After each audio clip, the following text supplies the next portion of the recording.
अब आया असली मसाला भाई। ये नहीं कि कैमरे पर कोई फिल्टर लगा दो या वीएफएक्स डाल दो और कहो देखो हॉरर। ये जो सामने रखा है ना, खून लगे धब्बों वाला असली बॉक्स, इसे कहते हैं असली हॉरर। बिना सीजीआई और बिना साउंड इफेक्ट के। ईशान दीवार के एक हिस्से को अपने थर्मल कैमरे से स्कैन कर रहा था। तभी उसकी स्क्रीन पर एक अजीब सा सिग्नल उभरा। ऐसा लग रहा था जैसे दीवार के पीछे कुछ हिल रहा हो, धीमा लेकिन लगातार। तभी ईशान ने कहा, गाइस, यहाँ कुछ तो है। दीवार के पीछे कुछ मूवमेंट हो रहा है, शायद कोई पुराना रैट नेस्ट या कुछ और। तभी मीरा दीवार के पास जाती है। उसकी उंगलियां सतह को टटोलती है और तभी उसे एक जला हुआ कागज का टुकड़ा मिलता है। हालांकि कागज आधा जला हुआ था, कुछ शब्द अब भी दिखाई दे रहे थे और उस जले हुए कागज पर लैटिन में कुछ लिखा हुआ था। इस पर लिखा है, क्लैरिसा का आदेश है, पवित्र चेहरों को रक्त चाहिए। ओह गॉड, ये लोग बच्चों की बलि की बात कर रहे हैं क्या? उसी पल पीछे की तरफ रखा कन्फेशन बॉक्स अपने आप चर की आवाज के साथ खुलता है। अंदर बैठी थी एक फटी पुरानी गुड़िया, एक आंख गायब, दूसरी से लाल मोम टपकता हुआ। उसका चेहरा सिस्टर क्लैरिसा की पेंटिंग से मिलता जुलता था। फिर उनकी नजर तहखाने की एक और दीवार पर पड़ी। वहां एक दरवाजा था जो कुछ पल पहले तक वहां नहीं था, बिल्कुल वैसा ही जैसे किसी ने उसे अभी अभी बनाया हो। तभी सिमरन ने कहा, गाइस, मेरी लाइव स्ट्रीम पे लोग बोल रहे हैं ये दरवाजा अभी आया है। वो कमेंट कर रहे हैं, रन फ्रॉम देयर। तुम अब भी लाइव हो? पर यहाँ तो नेटवर्क ही नहीं है यार। हम तो पूरा ब्लैकआउट जोन में हैं। ओह शिट, ये तो मैंने नोटिस ही नहीं किया। तो फिर ये लाइव स्ट्रीम चल कैसे रही है? तुम लोगों को अभी भी नहीं दिख रहा? हम सब फंस चुके हैं यार। ये कोई नेटवर्क ग्लिच नहीं, मुझे तो लगता है ये एक जाल है। गाइस प्लीज इतना ड्रामेटिक मत बनो यार। ये बस एक पुराना बेसमेंट है जो सालों से बंद पड़ा था। अब सोचो ना, वो दरवाजा शायद पहले इसलिए नहीं दिखा क्योंकि रोशनी नाम की चीज तो यहाँ है ही नहीं। और रही बात ये अजीब वाइब्स या क्रीपी साउंड्स की, तो भाई इतने टाइम से बंद जगहों में गैसेस बनती हैं और जब वो दिमाग पे असर डालती है ना, तो हाल्यूसिनेशन होना बहुत कॉमन बात है। करण ने जैसे ही दरवाजे को छूने की कोशिश की, वो खुद ब खुद चर्र की आवाज के साथ खुल गया। पीछे एक संकरी सीढ़ी थी जो नीचे एक और तहखाने की ओर जा रही थी। हर कदम पर सन्नाटा और ठंड बढ़ती जा रही थी। दीवार के पास किसी ने नाखूनों से खुरच कर लिखा था, don't let her see you cry. तहखाने का कमरा पुराने पत्थरों से बना था। दीवारों पर अजीब और डरावने चित्र उकेरे थे, झुके हुए चेहरे, टेढ़े क्रॉस और बेजान आंखें। एक तरफ बच्चों की पुरानी ब्लैक एंड व्हाइट तस्वीरें थी, सूनी आंखें, बंद होठ, कोई भावना नहीं, सिर्फ खामोशी। दीवारों पर लैटिन में मंत्र लिखे थे। उन्हें देखते ही सिर में भारीपन और दर्द महसूस होने लगा। कमरे के बीचों बीच एक चबूतरा था जिस पर रखी थी एक मोटी चमड़े की किताब, जली हुई धारियों वाली और खून से सनी हुई। Wait, is this the book of curse? Seriously, ये वही किताब है जिसकी लेजेंड्स में बातें होती हैं। गाइस जरा देखो इसे, कितना पुराना है ये। इसके किनारों पे तो लिटरली खून लगा हुआ है। गाइस जरा ध्यान से देखो, कुछ तो गड़बड़ है यहाँ। किताब को देख रहे हो? ऐसा लग रहा है जैसे उसकी जिल्द हिल रही है, जैसे वो जिंदा हो, लेकिन न जाने क्यों ऐसा लग रहा है जैसे कोई हमें अंदर से देख रहा हो। उन्होंने एक किताब खोली। पहले पन्ने पे लिखा था, द 7 ट्रायल्स ऑफ सिन। नीचे 7 पन्नों की एक सूची थी। हर पन्ने पर एक पाप लिखा था, झूठ, अहंकार, लोभ, हिंसा, लालच, विश्वासघात और आत्मा की बिक्री। तभी रोनित ने कहा, मुझे तो साफ तौर पे किसी डेविल गेम की रूल बुक दिख रही है। गाइस, हमें इसमें शामिल नहीं होना चाहिए। जैसे ही किताब को छुआ गया, वहां अपने आप मोमबत्तियां जल उठी और झिलमिलाने लगी और कमरे की छत पर उभरी क्लारिसा की परछाई मानो सब कुछ देख रही थी। किताब अपने आप खुल गई। उसमें लिखा था, साक्रे वुल्तस, वे जो पवित्र चेहरे पहनते थे और शुद्धि के नाम पर मासूमियत की बलि देते थे, और अगले पन्ने पर कुछ नाम लिखे हुए थे। ये सब बच्चों के नाम हैं। ऑर्फनेज के बच्चे जिनकी यहाँ बलि दी गई थी। क्लारिसा ने ये सब उसी ने किया है। गाइस वेट, मैं जूम कर रहा हूं उस पे। ये वही किताब है जिसे द डेविल्स बाइबल कहा जाता है। यहां बच्चों के नाम लिखे हैं, एक एक नाम, जिन्हें इस चर्च में मार दिया गया था। सच में ये सिक है यार। उसी वक्त सिमरन की लाइव स्ट्रीम में कुछ अजीब होने लगा। चैट बॉक्स अचानक तेजी से स्क्रॉल होने लगा। लोगों के मैसेजेस डर और कंफ्यूजन से भरे हुए थे। गाइस वेट, ये क्या चल रहा है यार? लोग कह रहे हैं कि इस किताब में अब उन बच्चों के नाम नहीं है, यहाँ हमारे नाम लिखे हैं, हम सब के।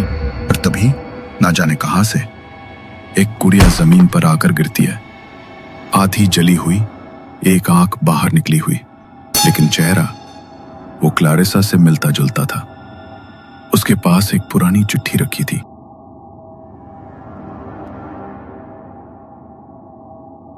जो मरे थे वो लौटे नहीं, लेकिन मैं अब फिर से लौटूंगी, एक एक आत्मा लेकर जाऊंगी। करण ने जैसे ही चिट्ठी पढ़नी शुरू की, चर्च के ऊपर से एक करीब से आती चीख गूंजने लगी। दीवारों से खून बहने लगा, जैसे कोई उन्हें भीतर से चीर रहा हो। और चबूतरे पर क्लारिसा की परछाई अब साफ दिखने लगी थी। वो वहीं थी, सबको देखती हुई। गाइस लाइव स्ट्रीम पे कुछ दिख रहा है, कोई परछाई है। वो मेरी आंखों में सीधा देख रही है। कुछ पल तक तहखाने में अजीब सन्नाटा छा गया, एक ठंडी भारी चुप्पी। फिर मीरा की नजर एक दरार से झांकती पुरानी नोटबुक पर पड़ी। उसके ऊपर नाम लिखा था, लुसिना। अंदर की लिखावट एक मासूम बच्ची की थी, जैसे डरी और टूटी हुई। मीरा ने वो पढ़ते हुए कहा, सिस्टर क्लैरिसा कहती हैं, मैं गंदी हूँ, मुझे भगवान से माफी मांगनी चाहिए। आज रात मेरी क्लेंजिंग होगी। वो कहती हैं, मैं प्योर बन जाऊंगी।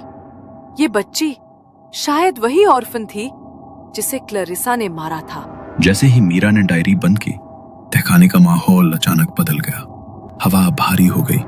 कमरे की छत पर बनी पेंटिंग्स हिलने लगी, जैसे उन पर बने चेहरे अब जिंदा हो गए हों। धीरे धीरे उन चित्रों से हजारों चेहरे झांकने लगे। बच्चे, औरतें, सड़े हुए चेहरे।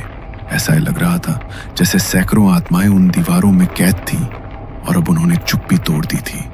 एक एक कर वो चेहरे चीखने लगे। कानों को चीर देने वाली आवाजें पूरे तहखाने में गूंजने लगी।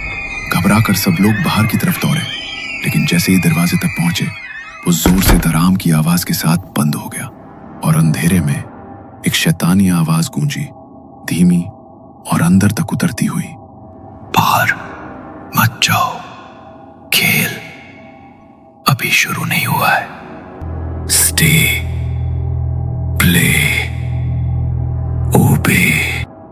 वो शैतानी किताब अचानक खुद ब खुद पलटने लगी। ऐसा लग रहा था जैसे उसमें जान आ गई हो। उसका एक नया पन्ना खुला और उस पर सिर्फ एक वाक्य लिखा था, The first of 7 sins shall now rise। दीवार पर खून बहने लगा और उसी खून से एक घड़ी बनने लगी, जिसकी सुइयां धीरे धीरे रात के 12 बजने की ओर बढ़ रही थी। 12 बजने वाले हैं। यही वो समय है जब उनका रिचुअल होता था। क्लैरिसा फिर से कुछ शुरू करने वाली है। मुझे यहाँ नहीं रहना यार। Let's just get out of here please. और बाहर में गया तुम्हारा चैनल, व्यूज, सब्सक्राइबर्स, कुछ भी नहीं चाहिए मुझे बस बाहर निकलना है अभी। हम भाग भी जाएं तो कहां तक? अब बहुत देर हो चुकी है रोनित। हम इस खेल में फंस चुके हैं। चाहो या ना चाहो, क्लारिसा हमें खेलने पे मजबूर करेगी। ये सब सिर्फ और सिर्फ तुम्हारी वजह से हो रहा है करण। ना तुम जिद करते, ना हम यहाँ इतनी बुरी तरह फंसते। तुम्हें हमेशा सब कुछ कंटेंट दिखता है। कभी खतरा महसूस भी हुआ है तुम्हें? गाइस बस करो प्लीज। ये झगड़ा करने का टाइम नहीं है। हमें ये सोचना चाहिए कि यहाँ से बचना कैसे है। हम लड़ते रहेंगे तो हम कभी बाहर नहीं निकल पाएंगे। प्लीज समझो इस बात को। कुछ पल के लिए सब चुप हो जाते हैं। फिर एक हल्का कंपन, दीवारों में एक सरसराहट की आवाज सुनाई देने लगती है और सब घबराकर सीढ़ियों की ओर दौड़ पड़ते हैं। जब वो ऊपर पहुंचे तो उन्होंने देखा चर्च अब चर्च नहीं रहा। हर दीवार, हर खिड़की अब किसी पुराने डरावने अनाथालय जैसी लग रही थी। टूटे झूले की आवाज, दीवारों पर बच्चों के हाथों के खून से बने निशान और सिर्फ सन्नाटा था। गाइस, ये जगह अब वो चर्च नहीं रहा। ये सब क्लैरिसा कर रही है। उसने हमें इस जगह में खींचा है। हम किसी और दुनिया में आ चुके हैं जहाँ उसके नियम चलते हैं और हम उसके खिलौने बन चुके हैं। मेरे सारे डिवाइस के सेंसर्स ब्लैंक हो चुके हैं। कोई सिग्नल नहीं, नो ईएमएफ, नो स्टैटिक, कुछ भी नहीं मिल रहा। ये क्लैरिसा का ट्रैप है। और तभी चर्च के उस पुराने अल्टर के ऊपर जहां कभी मोमबत्तियां जलती थी और प्रार्थनाएं होती थी, अब एक डरावनी लाल रोशनी चमकने लगी।